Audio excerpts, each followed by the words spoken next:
வணக்கம் ஃப்ரெண்ட்ஸ், நம்மளோட 250 some டார்கெட்டோட 17th some இப்போ பார்க்க போகிறோம். இது கொஞ்சம் பார்க்க காம்ப்ளிகேட்டடாக இருக்கிற மாதிரி தான் இருக்கும் கொஸ்டின். ஒரு ட்விஸ்டோட தான் இந்த கொஸ்டின் வச்சிருக்காங்க.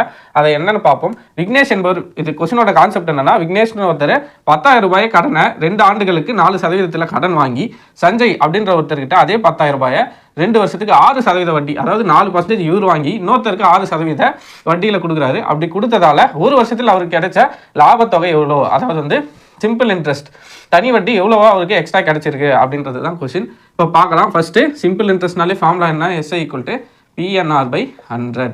இவர் விக்னேஷ் ஒருத்தர்கிட்ட கடன் வாங்கியிருக்கிறாரு 4% வட்டி. அதை போடுவோமா, Pனா 1000, N 2 வருஷம், 6 4%, 0 100, PNR/2 0 2 0 100 2 200 200 800. அப்போது விக்னேஷ் 800 ரூபா வட்டியாக 2 வருஷத்துக்கு கொடுத்துருக்காரு.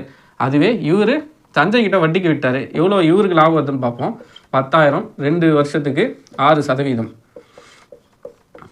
2 0 2 0 100 2 200 200 1200 ரூபாய். அப்போது இவர் ஒருத்தர்கிட்ட வட்டி வாங்கி இவர் 800 ரூபாய் செலுத்துறாரு. அதை அந்த காசை இன்னொருத்தருக்கு வட்டியாக விட்டு 1200 ரூபாய் அவங்க கிட்ட வாங்குறாரு. அப்போ இவருக்கு லாபம் எவ்வளோன்னு பார்த்தீங்கன்னா 400 ரூபாய். ஆப்ஷனில் 400 ரூபாய் இருக்கும். உடனே 400 ரூபாய் போட்டுறக்கூடாது. கொஸ்டினில் வர ட்விஸ்ட் என்னன்னா, ஒரு வருடத்திற்கு எவ்வளோன்னு கேட்டிருக்காங்க.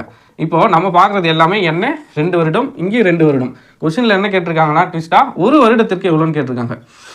400 ஆப்ஷனில் இருக்கும். நீங்கள் இந்த ஆன்சர் வந்தது 400 போட்டுருக்கூடாது.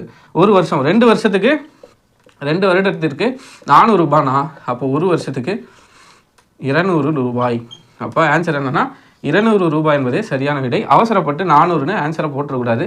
கொஸ்டினில் இருக்கிற ட்விஸ்ட்டே இதுதான். அவ்வளோதான் ஃப்ரெண்ட்ஸ், இந்த கொஸ்டின் புரிஞ்சிருக்குன்னு நினைக்கிறேன். வேறு ஏதாவது டவுட்னா கமெண்ட்டில் சொல்லுங்கள். அடுத்த வீடியோவில் சந்திப்போம். நன்றி.